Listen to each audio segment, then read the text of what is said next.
Hi, I'm Yvonne, and today I'll be teaching you how to clicker train your cat. If you don't know what clicker training is, it's basically a way to train your pet through positive reinforcement. If you're wondering why you should even train your cat, the short answer is because it's fun. The long answer is because it's great enrichment for the cat, a wonderful way to bond with your pet, and it's also really fun, especially when you see them doing the tricks that you've taught them.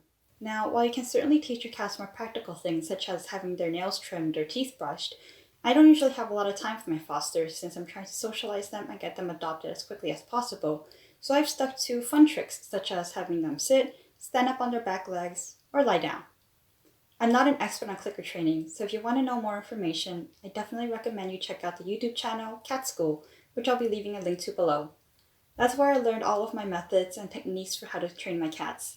But enough of an introduction for this video. Let's check me out from a couple of weeks ago. So today I'm going to be starting to clicker train the Onigiri kittens. And the first step is to load the click. I'm using this fidget cube here. You can use anything. You can use an actual clicker. You can use your voice. Just basically anything that makes a consistent noise, just so that they don't get confused. And to load a click, what you do is you click and then you give them food. And eventually, pretty quickly, they'll catch on that, oh, if I hear this noise, that means I get a treat or I get to eat. And that's a very good motivating factor for cats, especially if it's before mealtime. Right now, I just have their wet food warmed up. It's dinner time and they're hungry. I just played with them. So that's why they're swarming me right now.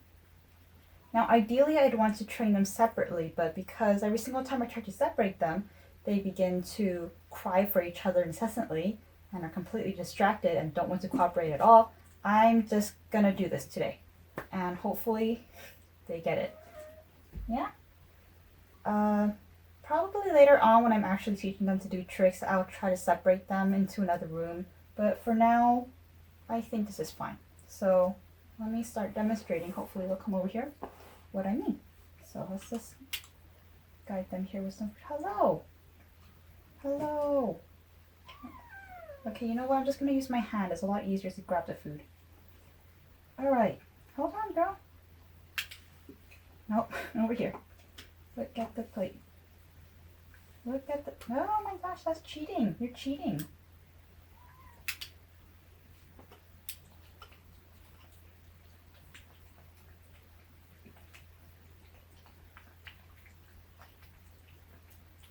Ideally, I'd want them both to finish at the same time so I can click and give them more food, but you know, they're cats.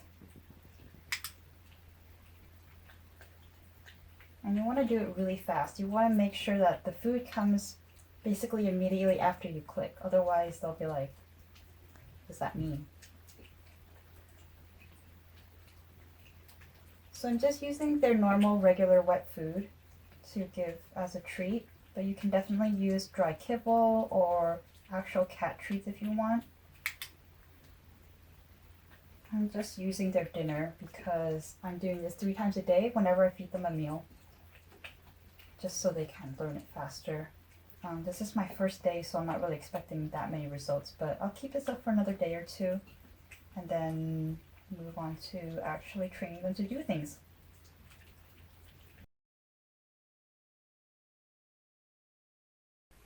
It's been a few days since I started clicker training the cats, and so now they're ready to learn their first trick, which is going to be sit. Right here I have Okaka with me, and he's going to be my assistant. I'm using their wet food because they haven't been responding well to their dry food, and even though it's easier to train cats with dry food, it's not their preference, so you gotta work with what your cat likes to eat.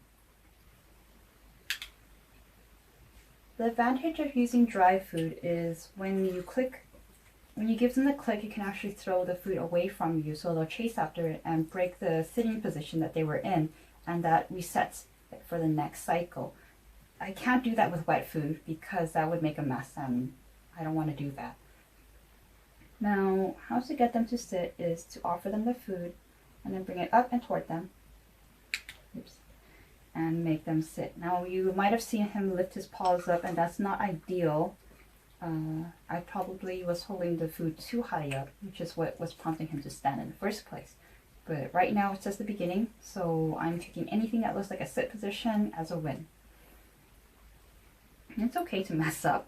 I mean, no one's judging you for it. There's no rush. So I'm showing you my mistakes so that you know that you don't have to be a professional to train your cat. As long as you have a bit of patience, time, and a know-how, then you too can train your cat to do fun tricks. And since each cat is an individual,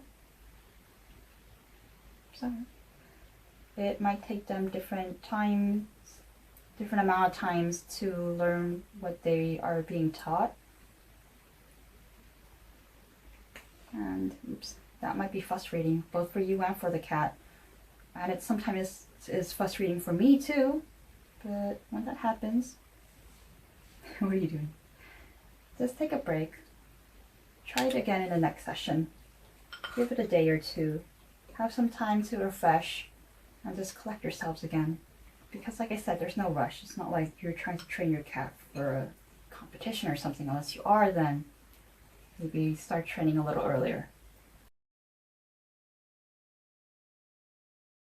A few seconds ago, I was having trouble trying to break the kitten's sit position to start a new cycle of training with them because I couldn't just throw their wet food across the room. But after a bit of troubleshooting, I discovered that if I just throw a piece of their dry food across the room, they'll go after it, and this can start a new cycle for us. So once they eat that piece, they will come back, and we can try again. Now, since I've been doing this for a couple of sessions over the past few days, they are kind of starting to understand what I'm trying to make them do, but a lot of times they will still stand up on their hind legs, which is something I'm trying to make sure they don't when I click.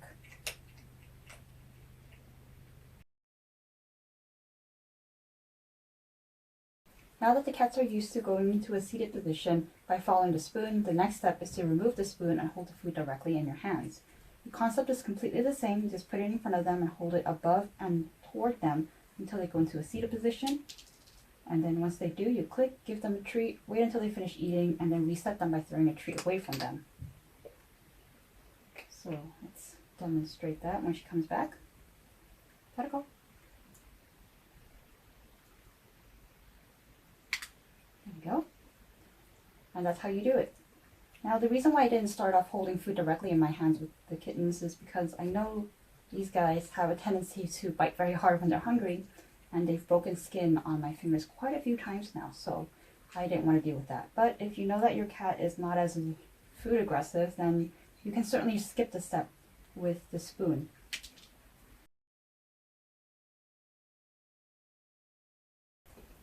Now that you've gotten to this point, the last step is to try to get your cat to sit with just the hand signal and no food or treats in your hand.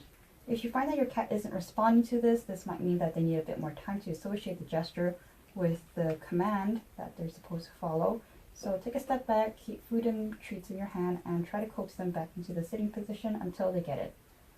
This is still a bit new to Tadako, so I'm not sure if she'll do it, but let's give it a try after she finishes this little bite of food.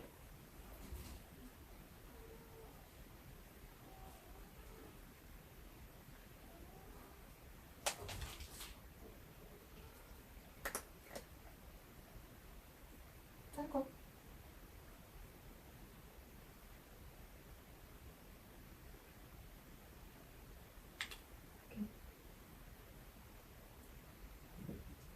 It's always good to double check if your cat understands that what they need to do is sit when you pull your hand up and not just approach the plate and sit. So what I like to do is throw a treat away from them or throw food away from the plate, wait until they come back and wait a little bit before doing the hand signal to see if they'll actually sit on command and not just arbitrarily.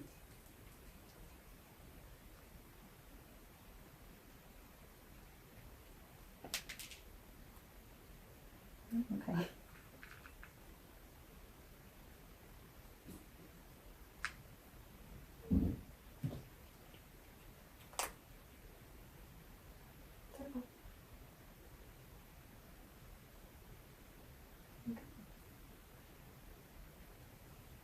That's it.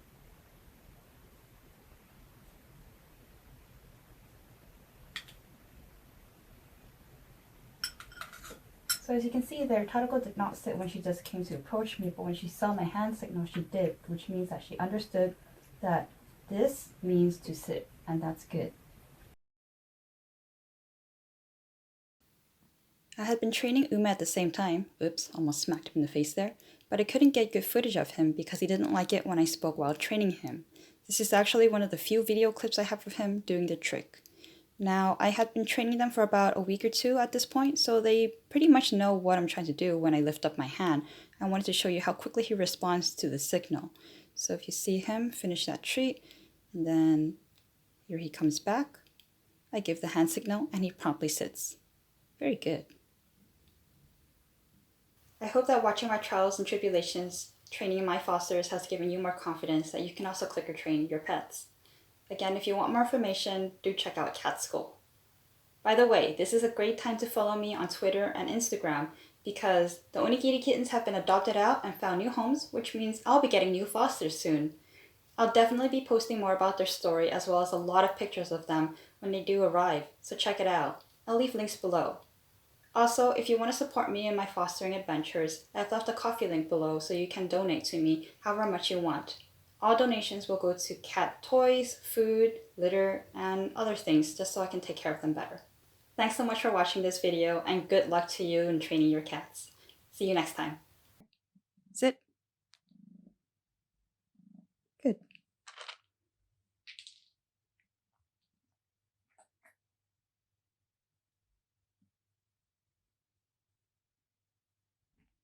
Cater. Up. Good.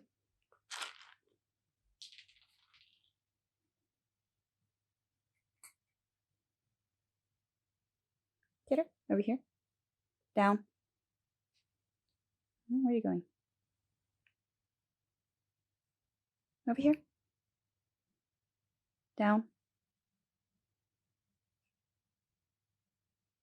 Down. No, where are you going? Down.